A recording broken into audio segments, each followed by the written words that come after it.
Listen to the people. Listen to humanity. Listen to the parrot. Parrot TV. Parrot TV. Parrot TV. Parrot TV. Parrot TV. Listen to the people. Listen to humanity. Listen to the parrot. Parrot TV. Parrot TV. Parrot TV. Parrot TV. Parrot TV. Listen to the people.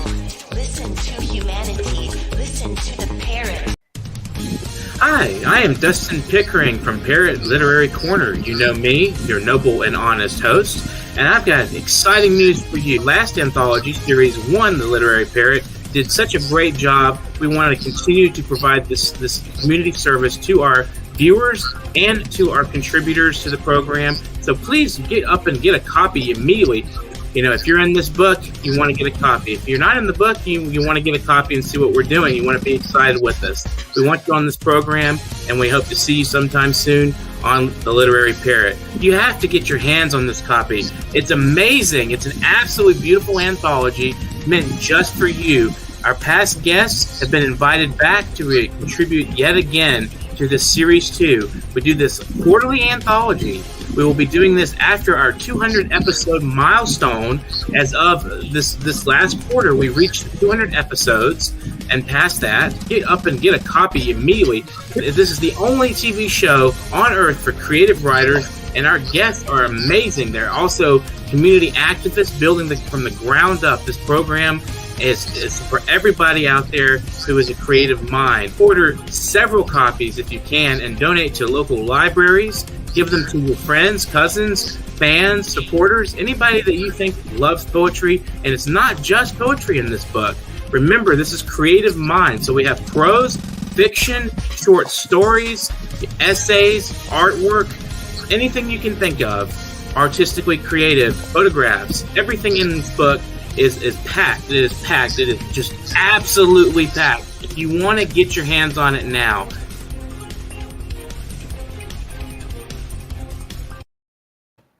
hello, welcome to World Inkers Network, a Parrot TV show. I'm Dustin Pickering, your noble and honest host. Today we have with us Dr. Anuradha Bhattacharya, and in her signature of her email, she writes, author of One Word. That's interesting because she, as far as I know, is author of 5 novels, each of them longer than 70,000 words. So it begs the question, what's so special about that one word? I'll ask that later. But first, I must let the audience know that I have known Dr. Anuradha Bhattacharya as a poet first. She has been posting her poems in social media and on blog and Poem Hunter, and has published 5 collections of poetry so far. And I was told she has another 100 poems in a manuscript form which she has put aside. So maybe she'll publish those eventually, and we'll get to see those as well. It surprises me she has withheld them from her readers. Any specific reasons? The poetry books are titled Knots, Lofty, My Dadu, Corona Doldrums, and in one of those volumes, she claims that each of the sets have a unifying storyline, so each of the poems is read from one volume, a singular volume, to the next, in a singular cluster. The poems must be read in the sequence in which they are printed. So she also told me that once, so far, her books have had a metropolitan setting, all of them set in New Delhi for easy reference to climate and characterization. The book Light Inspired, however, which I published, is World Inkers Printing and Publishing, is set in rural Bengal.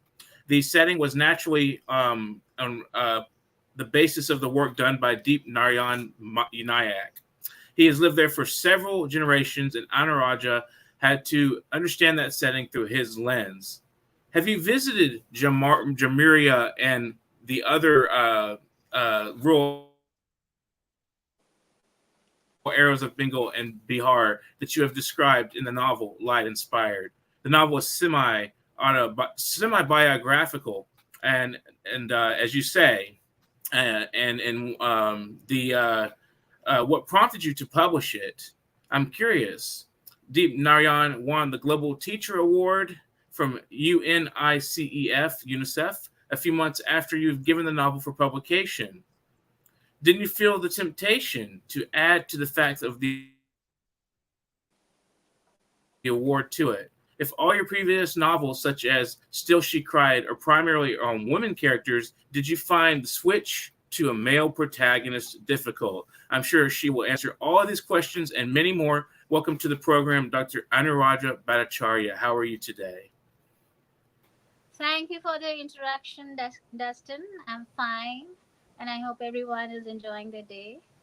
And those were, I think, a couple of questions you asked. Mm-hmm.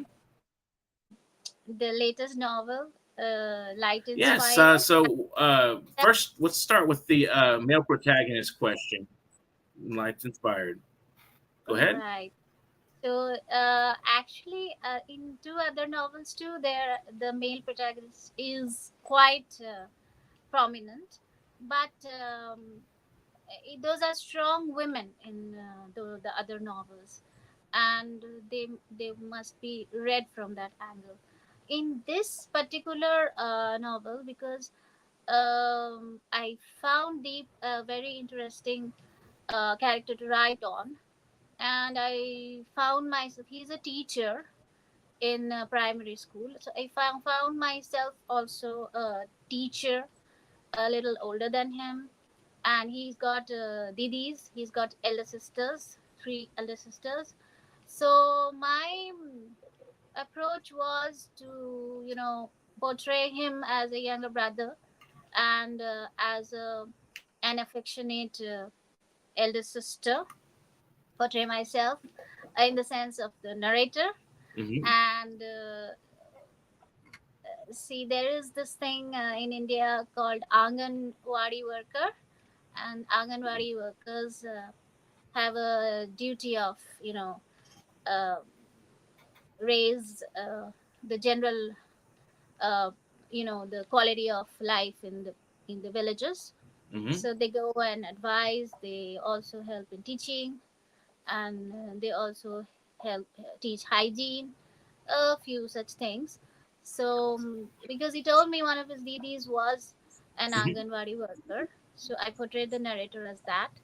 And Deep Narayan actually talked with me for hours in the months prior to my writing this novel. Say, Oh wow. for over a month, he was talking to me about his past. And the book is not exactly about his later awards. It's more about why he felt the need to work in for the good of the public, apart from Mm-hmm. his salaried job as a primary school teacher. So drawing the male protagonist was not a fixed piece of my imagination. Mm-hmm. It was exactly how Deep Narayan thinks, and Deep Narayan has felt and gone through. His family has gone through, and the hardships, the struggles, the things that his parents and his elder sisters, who are much older than him, like the eldest is 12 years older than him. So they have told him from the past, before Deep Narayan was born. So from that angle, I had all the material. I didn't have to use much imagination. And the rest of it, like you asked me if I have been to Jamuria. So the facility these days of Google Maps, that has helped. And I have my grandparents lived in uh,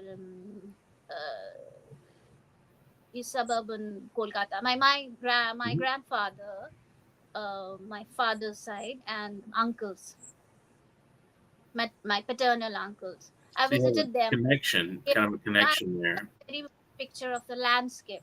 Mm-hmm. Though I have not exactly been to Adivasi places. Yeah. So I pictured all that, and there are brick kilns, and there are ponds. All of West Bengal is quite wet and humid, Mm-hmm. so there are ponds, and the climate. I'm very familiar with the climate of Bengal and Bihar. And I did my PhD from IIT Kharagpur, which is also uh, a place where we have a lot of storms. So when he described his house being shattered or the roof being shattered or such things, the storms particularly, there is a concept which is in the month of April. Uh, you know, in British poetry, we say we have read April is the cruelest month, Mm-hmm. but in reality, we have this cruelty in West Bengal in the form of thunderstorms. Mm-hmm. Real cruelty, real cruelty. So, Mm. April, we have these thunderstorms that are called Kal Boishakhi. Boishak is the month, and we have those very terrible storms Mm-hmm. that would uproot poles and trees. So, and of course, roofs, lose roofs. So, the picturing the landscape was not very difficult for me, Mm-hmm. and also writing about male character. Yeah, of course, in any novel, in all my previous novels, there are male, female characters both. So, writing about a young boy, because I have a daughter, I don't have a son. So, that also, was totally based on people talking to me, telling me about what he did in his childhood, what he thought, and how his parents and his elder sisters treated him, thought of him. And there are certain incidences also, like his catching some allergy, that Mm-hmm. is just, yeah. So, and it is not a romantic Quite an novel. interesting novel. And so, referring to your poetry and your poetry book, no, not at all. It's very much biographical. So, going to your poems and the sequence you refer to, can you tell us a little bit about how you consolidate your poetry through it? Are you telling a full story throughout your poetry, or are you somehow, is it like a stream, kind of a line of your thinking that's going through them? I can speak of knots. I was learning psychoanalysis, reading Freud, Mm-hmm. Sigmund Freud, and Jacques Lacan, and that was during my research period also, and before that, in my post graduation. So I was inspired by those two thinkers, and knots actually is knots of imaginary servitude to Mm-hmm. language. Later on, I came across many titles, many volumes titled Knots, and I felt I should have expanded on it. But even then, it was published in Mm-hmm. 2012. But yeah, so that way, the sequence of the poems is according to the sequence in which I understood the theory, the psychoanalytic Okay, theory. very interesting. And Lofty again has a storyline. I think that is the best example of one which has a storyline. And in it, I wrote in the preface. Um, it's like this middle-aged woman, and it was tied to both her service and social status, which is important, and then the repetition involved in it. So there are just about 10 poems which express her unhappiness, and then another 40 poems that express some, happiness, which she would like to enjoy. But after those 40 poems, there are around 10 or 15 poems that express that she wouldn't be able to enjoy those things because of her social status. So that is Mm-hmm. why the storyline is important.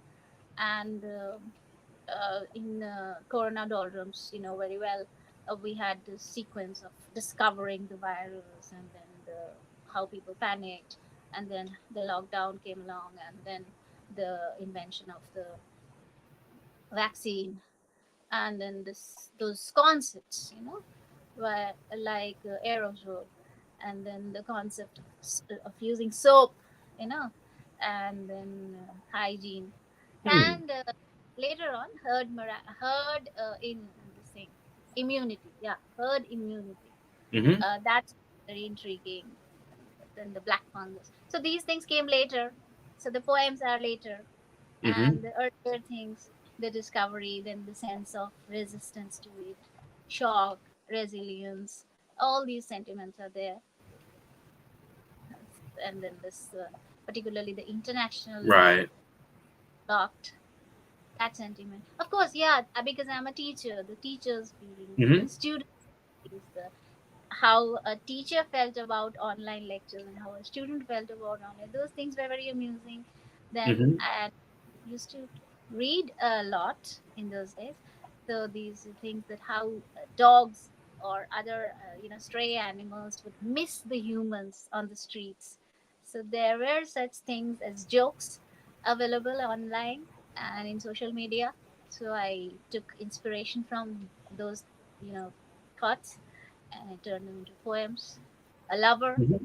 and there are very romantic Mm-hmm. lines in the lover, almost copying from I think Byron, maybe. Yeah. Mm-hmm.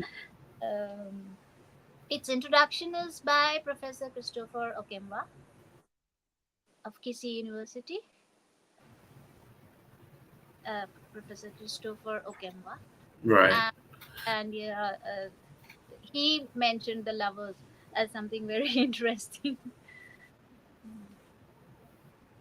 So, in your previous interviews, I've read that you emphasize on the novel as entertainment, and I'm curious when most of your themes are taboo matters, and difficult to digest narratives. How do you gel entertainment into that? You see, basically my novels are very serious, and in fact, when my school children or younger people they want to read it, they say, "Auntie, give me a copy. I want to read it." They say, "You won't Mm-hmm. understand." No, and these are not young adult romances or something. In Mm-hmm. fact, most of the women characters are past their 30 years of age, married or divorced or working, and yes, PhDs. Because I have maintained this teacher characters in the women, and then the complications, after marriage Mm-hmm. complications. So I have actually tried to bring in, a layer of romance even in the those, and I call them sugar coated pills, the Mm-hmm. social matters, and along with that, in fact it's Light Inspired is the first novel in which there is no romance. And entertainment, the word entertainment popped up when I tried to create a page for my novel, and the category was entertainment. Even though as a professor of literature, I know that the element of enjoying a text is very important Mm-hmm. in making people, I mean, why would people read a book? It is through for recreation. Yeah, it's in their leisure. Why should they read something very boring or like Right. very scholarly? So I've also maintained the language, Mm-hmm. the That makes sense. unscholarly in it. Distanced Mm-hmm. it from my you know profession as a teacher in higher education. So that way, the word entertainment, mm, you know, uh, was always constantly there in my mind. Because when I first, for the first novel itself, when I tried to make that Facebook page, the category was entertainment. So I have been very particular about maintaining the entertainment element, if at all, in the form of Mm-hmm. comic relief also in my books. Mm. Even That's in very the interesting. Corona Doldrums poems, some of them are Mm-hmm. really. Right. Do you feel you have weaknesses in your writing, or would you rather confront them and work around them, or would I'm asking, in light of what you said in the interview with Words and Power, you said, "I do become impatient when I must describe physical space." So, how does describing space challenge you, and does it hinder you from developing your novels?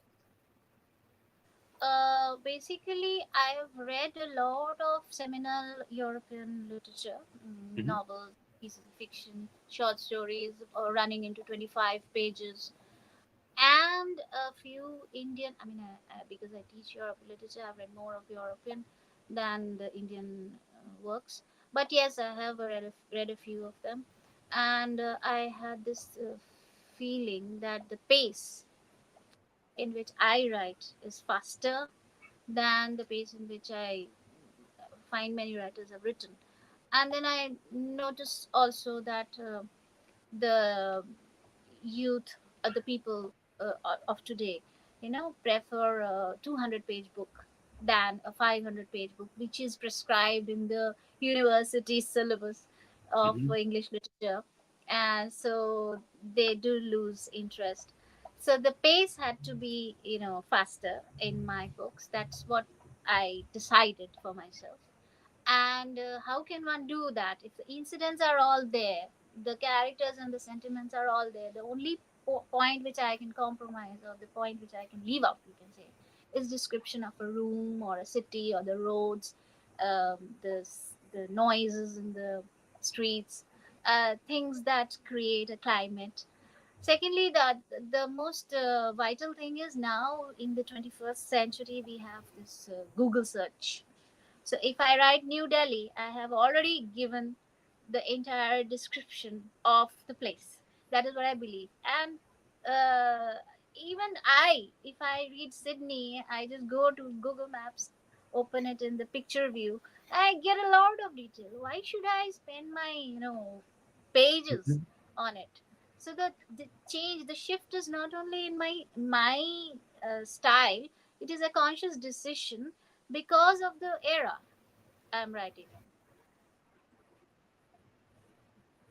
in. Hmm. There are It's many very Indian works, interesting. We're gonna take a. even in light inspired, which you must have noticed. I did not explain. I did not translate into English. Why? Because you search it up, it is the whole page or various sites would explain it to you. Hmm. So Right. those things I have left out in my style. Then there is one more thing about, I think you We're gonna did take a speak. brief break, but we'll be right back. Oh, okay, go ahead. Go ahead. I thought you're taking a break. No, you can. What you were saying, you can finish off what you were gonna say, and then we'll take a break. That's about the films. You said, how is my this creative writing different from the films or the entertainment in films? Hmm. So I was about to say that um, these uh, even though the films also are can have a serious theme, but I think that I have gone too serious, and maybe the type of things, the subjects, the taboo subjects also that I have discussed in the novels, they have to be read at home in privacy. Hmm. That is the way I thought it's different from watching a film with the family, and or going to the cinema. So, and even while there is entertainment, uh, that's how I thought. But we'll hear a little bit of the novel after this brief break. And I thank you for being on the program today. We'll be right back. Undoubtedly, Africa is the best tourism destination on Earth. The continent is blessed with the most conducive atmosphere. To feel and enjoy these blessings, join the most productive one-week tour of the continent organized by Daylight Africa every September 2nd to September 9th to see beyond the fallacies about Africa on the mainstream media. Contact us at daylightafrica@gmail.com or call 718-822-5555. Daylight Africa. Revolutionizing tourism industries in Africa.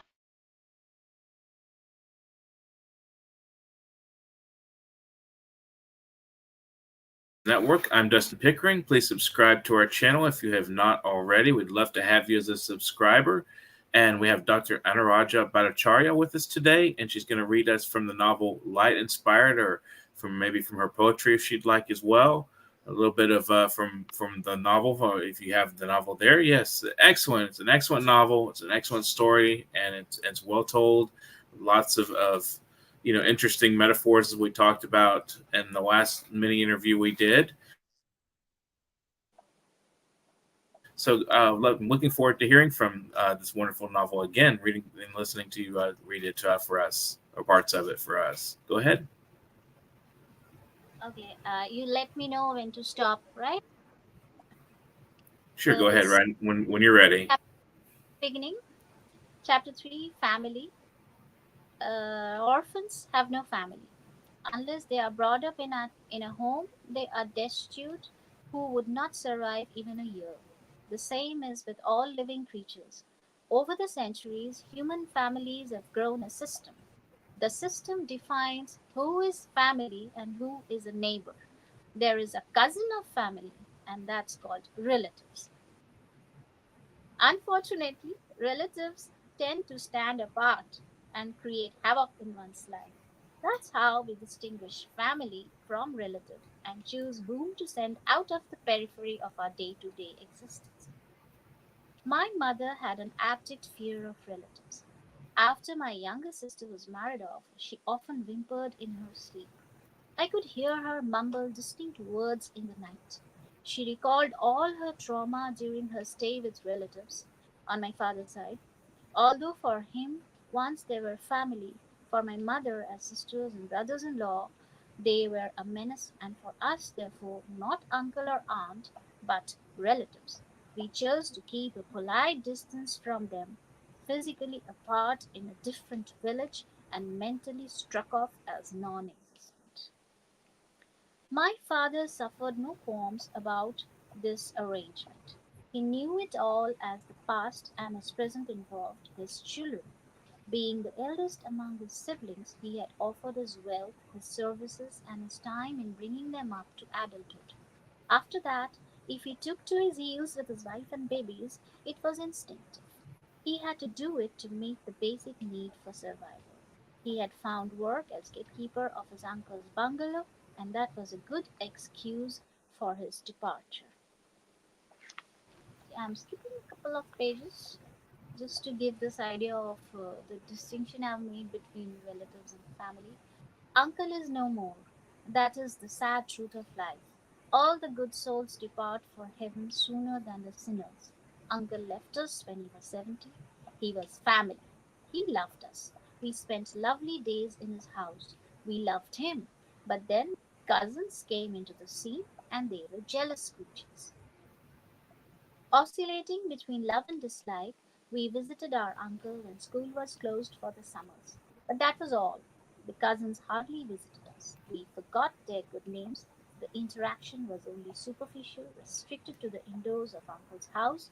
How they fared in later life hardly affected us. One nephew in particular has actually grown into an officer in the colliery. He is well off and would have definitely found me or my sister a good position. But he hardly knew us. He saw us off by the railway station when we were children, and I'm pretty sure he has mixed up our names by now. Poor relatives are suckers.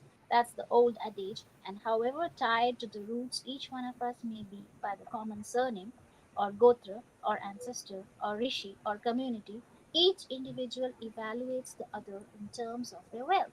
If you live in a 1,000 square feet of land gifted to you by a distant grandfather, others will skirt around you for fear of your asking for more donations. I don't want to give away the story, so I'm skipping pages.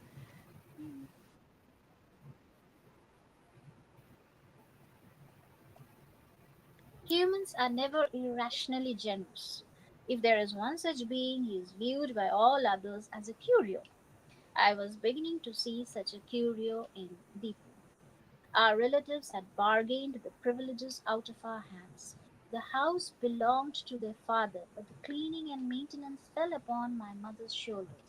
She had brought with her a lot of gold jewelry, but decisions regarding their use went to the relatives.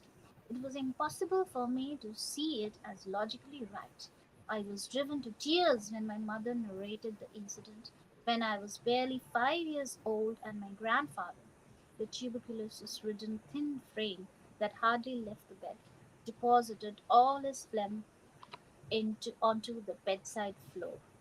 The disease ridden mucus with globs of blood and a smearing of the morning tea formed a distressing sight and stench. My mother had been to the well and was taking a long time to return. The other inmates of the house, grandfather's own offspring, felt no compulsion to clean it up. They grew impatient as they waited for my mother to return, and finally, with gross callousness, directed me to clean up the mess. I had no idea how to go about it. My mother told me that when she returned home, I had soiled not only my little hands in an attempt to pick up the slime, but I had also frequently touched my hair and frock with them, and thereby triggered a fear of contracting the communicable disease. Mother had, of course, picked me up and done the rest of the cleaning herself, something she was accustomed to do as irrationally as she was accustomed to cook food for that bunch of relatives. It did not matter to those fools that she was the same person doing the morning puja and the emptying of the garbage. All duty lay upon the Karta and his spouse.